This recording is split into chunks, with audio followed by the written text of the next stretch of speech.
So an example also, for example, see some kids, they're holding maybe a pack of biscuits, and yet their siblings that have none, and say, please, please, can you give me, Anita, please, can you give me part of your biscuit, please now, please now, please now. You see her holding her ground and say, no, no, no, no. And she even say, Mom, can you tell Anita to please share, give me part of her biscuit, I have none.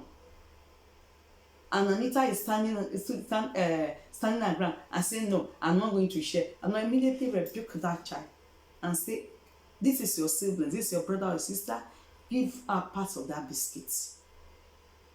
If you don't, I'm going to take everything from you and give everything to her. When that child sees that you are standing your ground, he has no choice than to obey. Remember, they are children. When they are still very young, you can mold them to any shape. And don't look at their face, their appearance, or their attitude to the extent you allow them to be controlling you. Some parents will not, at times, will lose our guard as parents. And these children, they are very sensitive. You think they are not wise. They are very sensitive if they can manipulate you with their character or their appearance or whatsoever. No, look beyond that. Look beyond the presence and look into your child's future. Because when you teach them at a very young age on how to share things with their brethren or with their siblings, as they grow up, they learn to carry their siblings along. You see, anything they possess later on in life, they want to share with their siblings, because it is an habit that has been inculcated in them, it has become part of them. They see it as what, my siblings' challenge has become my challenge. I have this thing, I don't know whether my brother have. Let me, check on her. Whereby it doesn't have, let me be of assistance. Why? Because you as a parent, you are succeeded in building that character in them while they were still young. And even when you go home to be with your maker, you see that love bond is among them.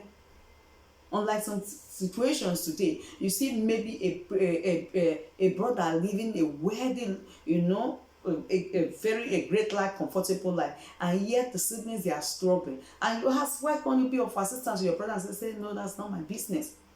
No. Let us fight as much as can as parents to start very little with these children. And I tell you, and at the end of the day, you will enjoy it. Later on, we're going to be seeing all the points cannot just be be listed in this video. Later on, we're going to see the next video that will see explain to us the benefits of sharing love, of creating a strong love with our among our children, the benefits of it, or rather the benefits, yes. Later we're going to be seeing it. So, but meanwhile, we want to really see, what we can do to really create that strong love bond between them, which is very, very important. Or another way we can see it is that, teach them. I've mentioned some point, you rebuking them. Rebuking them is okay. Spanking them, as a very tender age when they don't want to listen is okay. But another key point I think will be of help also, no matter how young they are, start teaching them early.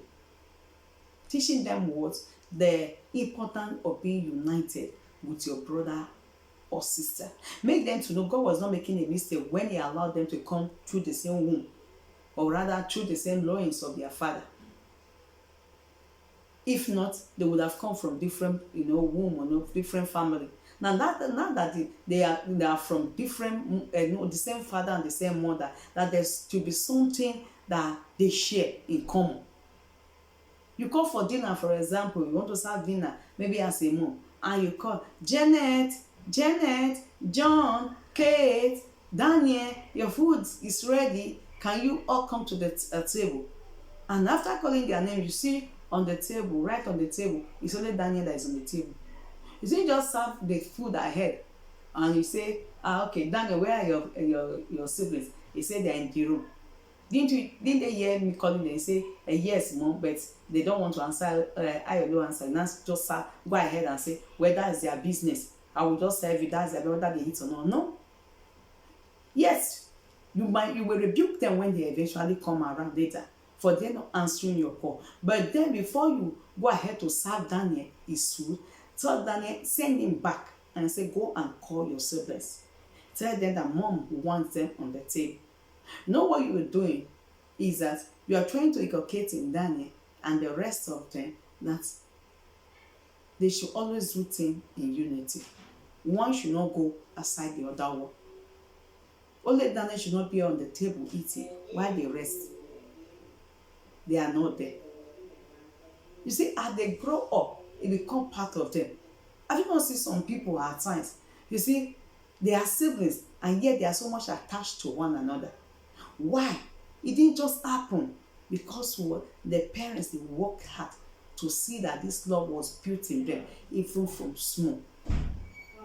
So please, there are much more to be said. As I said, because of time, we're going to be stopping here. Please follow up the next video. We want to see the beauty of it. You as a parent, you will enjoy it. They as siblings, as children, they will enjoy it when they work together in unity and love, among them.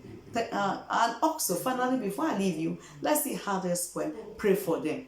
You can as well be, as a parent, insist, teach them, the points you have enumerated earlier on. You can do 1 or 2 times, yet they are not still united. So I want to encourage you that as you do all these things I have said, also spend time in praying for them. When I say pray for them, call them name after name. That's your duty as a parent. Don't be so busy. You know why prayer is important? So that what you cannot fix in their life, God will fix it. So that also, when you are instructing them, saying, be united to your brother, your sister. No, you must not be so much possessive. What you have, you must share with your brother or sister. When you are instructing them, then their ears are open to receive your instruction. The powers of darkness that are fighting so that they will not receive your instruction, they will not prevail. You think at times it's not so much ordinary when you see a child that is so rude. I think it can be spiritual forces. But as a parent, you begin to possess the heart of that child before God, in the presence of God. Call him or her by name. In fact, all the children. And you see, before you